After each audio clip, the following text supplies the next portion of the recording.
ಇವತ್ತು ನಾನು roast ಮಾಡಕಂತಿರೋಂಥ movie ಹೆಸರು 45. ಈ ಫಿಲ್ಮಿಗೆ 45 ಹೆಸರು ಯಾಕೆ ಇಟ್ರು ಅನ್ನೋದು ನಾನು ಒಂದು ಡೌಟ್ ಇತ್ತು. ನಿನ್ನ ಆಯಸ್ಸು 45 ದಿನ. ನಿನಗೆ 45 ದಿನ ಟೈಮ್ ಕೊಡ್ತೀನಿ. ಅರೆ ಇಸ್ಕಿ ನಿಂದು 45 ದಿನ ಬಚಾವ್ ಮಾಡಕ್ಕೆ ಹೋಗಿ ನಂದು 45 ಫಿಕ್ಸ್ ಆಯ್ತು. ನಾನು ಅನ್ಕೊಂಡಿದ್ದೆ ಫಿಲ್ಮ್ ಬಜೆಟ್ 40ರಿಂದ 45 ಕೋಟಿ ಇರೋದಕ್ಕೆ ಇವರು 45 ಇಟ್ಟಿರ್ಬೋದು ಅಂತ. ಈ ಫಿಲ್ಮ್ದಾಗ ಕನ್ನಡ ಫಿಲ್ಮ್ ಇಂಡಸ್ಟ್ರಿಯ 3 ಬೆಸ್ಟ್ ಆಕ್ಟರ್ ಮತ್ತೆ ಡೈರೆಕ್ಟರ್ ಆಕ್ಟಿಂಗ್ ಮಾಡ್ಯಾರ. ಆದ್ರೂ ಸಿನಿಮಾ ಎಷ್ಟು ಕ್ರೇಂಜ್ ಐತಂತ ನಿಮ್ಗೆ ಗೊತ್ತಾಗತ್ತಿ.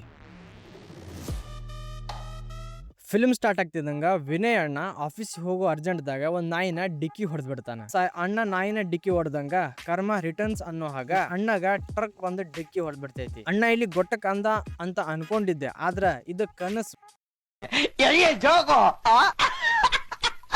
ಈ ಕನಸು ಆದ್ಮೇಲೆ ಅಣ್ಣ ಎಲ್ಲೇ ನೋಡಿದ್ರು ಕೂಡ ತಂದಾಶವ ಹೊಂಟರ ಗತಿ ಕಾಣ್ತೈತಿ. ಅಣ್ಣ ರೆಡಿಯಾಗಿ ಮತ್ತೆ ಆಫೀಸ್ಗೆ ಹೋಗ್ತಾನ. ಸೇಮ್ ಟು ಸೇಮ್ ಕನಸಿನಲ್ಲಿ ಏನಾಯ್ತು ಎಕ್ಸಾಕ್ಟ್ ಅದೇ ರೀತಿ ಸೀನ್ಗಳು ಇಲ್ಲಿ ಕ್ರಿಯೇಟ್ ಆಗ್ತಾವು. ಟ್ರಾಫಿಕ್ ಜಾಮ್ ಆಗತ್ತಾ, ಅಣ್ಣ ಹೋಗ್ತಿರ್ಬೇಕಾದ್ರೆ ನಾಯಿ ಅಡ್ಡ ಬರುತ್ತಾ, ಅಣ್ಣ ಡಿಕ್ಕಿ ಹೊಡಿತಾನ. ತನ್ನ ಕನಸಿನ್ಯಾಗ ನಾಯಿನ ಡಿಕ್ಕಿ ಹೊಡಿದ್ಮ್ಯಾಗ ಟ್ರಕ್ ಬಂದ ಅಣ್ಣನ ಡಿಕ್ಕಿ ಹೊಡಿತೈತಿ ಅನ್ನೋ ಕನಸು ಕಂಡಾನ. ಅದಕ್ಕೆ ಅಣ್ಣ ಹಂಗ ಅನ್ಕೊಂಡಿದ್ದಾನ. ಆದ್ರ ಇಲ್ಲಿ ಏನೂ ಆಗಲ್ಲ. ಅಣ್ಣ ಸೇಫ್ ಆಗಿ ಆಫೀಸಿಗೆ ರೀಚ್ ಆಕಾನ.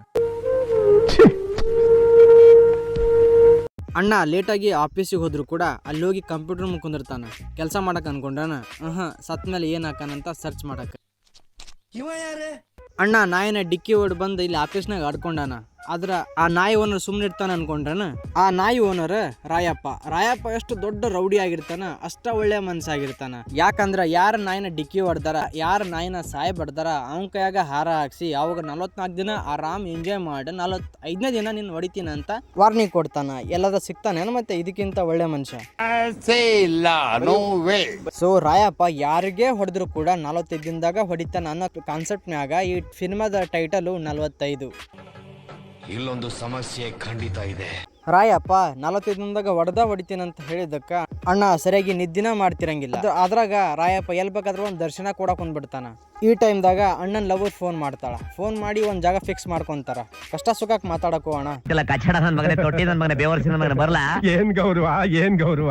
ಅಣ್ಣ ತನ್ನ ಕಷ್ಟನೆಲ್ಲ ಹುಡುಗಿ ಮುಂದೆ ಹೇಳ್ಕೊಂತಾನ. ಇವ್ರಿಬ್ರು ಕಷ್ಟ ಸುಖ ಮಾತಾಡ್ತಿರ್ಬೇಕಾದ್ರ ಇವ್ರ ಅಂಕಲ್ ಫೋನ್ ಮಾಡ್ತಾನ. ಅಂಕಲ್ ಅದೇನ್ ಪ್ರಾಬ್ಲಮ್ ನನ್ನ ಹತ್ರ ಬಾ, 1 ನಿಮಿಷದಾಗ ಚುಟ್ಕಿ ಹೊಡೆದ್ರಾಗ ಅದನ್ನ ಸಾಲ್ವ್ ಮಾಡ್ತೀನಿ ಅಂತ ತನ್ನ ಹತ್ರ ಕರೆಸ್ಕೊಂತಾನ. ಪ್ರಾಬ್ಲಮ್ ರಾಯಪ್ಪ ಅಂತ ಗೊತ್ತಾದ್ಮೇಲೆ ಅಂಕಲಿಗೆ ಒಳಗಿಂದ ಯಾರೋ ಹೊಡೆದಂಗಾಗತ್ತ. ಯಾಕಂದ್ರ ರಾಯಪ್ಪ ಅಂಕಲ್ದು ತಲೆ ಸವರಿ ಅಂಕಲಿಗೂ 40 ದಿನ ಟೈಮ್ ಕೊಟ್ಟಿರ್ತಾನ. ಇದಲ್ಲ ಅದು.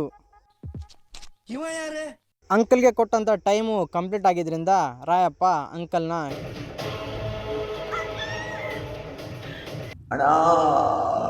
ಹುಡುಗಿ ಅಂಕಲು ಸತ್ತಿರೋದ್ರಿಂದ ಹುಡುಗಿ ತುಂಬಾ ದುಃಖದಾಗಿರ್ಬೇಕು. ವಿನಯ್ ಅಣ್ಣ ಸಮಾಧಾನ ಮಾಡ್ಬೇಕು. ಆದ್ರೆ ಇಲ್ಲಿ ವಿನಯ್ ಅಣ್ಣ ಭಾಳ ದುಃಖದಾಗದನ ಹುಡುಗಿ ಬಂದು ಸಮಾಧಾನ ಮಾಡಕ್ ಕುಂತಾಳ.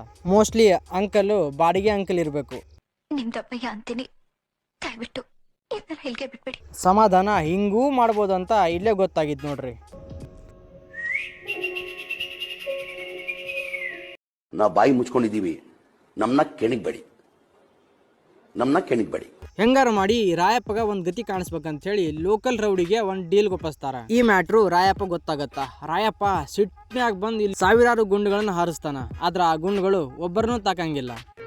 ಇದೊಂದು ಬದುಕಿ, ಇದೊಂದು ಜನ್ಮವೇ, ಎಂತಹ ದುರ್ವಿಧಿ, ಇದೆಂತಹ ದುರ್ವಿಧಿ. ಇಲ್ಲಿ ಅಣ್ಣನ್ ಮೆಟ್ರು ಫುಲ್ ಆಫ್ ಆಗಿರ್ತೈತಿ. ಅಣ್ಣನ ಹೆಂಗಂದ್ ಮಾಡಿ ಕಾಪಾಡ್ಬೇಕಂತ ಹೇಳಿ ಇಲ್ಲಿ ನಮ್ಮ ಅಣ್ಣ ಶಿವಣ್ಣವ್ರ ಎಂಟ್ರಿ ಕೊಡ್ತಾರ. ಫಿಲ್ಮ್ದಾಗ ಶಿವಣ್ಣಾಗ ಎಲ್ಲರೂ ಒಂದು ಕಾಮನ್ ಡೈಲಾಗ್ ಹೇಳ್ಯಾರ. ವಯಸ್ಸಾದ್ರೆ ಸಾಲುದಿಲ್ಲ, ಕಾಮನ್ ಸೆನ್ಸ್ ಬೇಕು. ಮುದುಕ ಎಲ್ಲಿ ಆದ್ರು ಯಾರು ಮುದುಕ ಅಂತ್ಯಾ? ಈ ಬುಟ್ಟಾಗ ನಿಮ್ದು ಫ್ರೆಂಡ್ ನೀವು ಬುಡ್ಡವೇ, ನಾನ್ ಚಾಚು ಆದ್ರೆ ನೀವು ಬುಡ್ಡವೇ. ಮೋಸ್ಟ್ಲಿ ಇವರು ಶಿವಣ್ಣ ಅವರಿಗೆ ರಿಟೈರ್ಮೆಂಟ್ ಕೊಡ್ಸ್ಬೇಕಂತ ಅನ್ಕೊಂಡಾರ. ಸತ್ಯ ಹೇಳ್ರಿ, ಸುಳ್ಳು ಹೇಳಕ್ ಹೋಗ್ಬೇಡಿ. ಸಾಮಾನ್ಯವಾಗಿ ಇಬ್ರು ಬೆಸ್ಟ್ ಆಕ್ಟರ್ ಒಂದ್ ಫಿಲ್ಮ್ದಾಗ ಕಾಣಿಸ್ಕೊಂತಾರಂದ್ರ ಅದನ್ನ ನೋಡಿ ಜನರಿಗೆ ಬೂಸ್ ಬಂಪ್ಸ್ ಬರ್ಬೇಕ. ಆದ್ರೆ ಇಲ್ಲಿ ಬಿಡಕ್ಕಾಗಲ್ಲ ಶಿವಪ್ಪ. ಹೊಡ್ತೆ ಹೊಡಿತೀನಿ. ನೀನ್ ಬಂದ್ರೆ ಅವ್ನು ಹೊಡಿಯಕ್ಕಾಗಲ್ಲ ಅಂತ ನನಗೆ ಗೊತ್ತು. ಆದ್ರೂ ಹೊಡಿತೀನಿ, ಹೊಡ್ತೆ ಹೊಡಿತೀನಿ.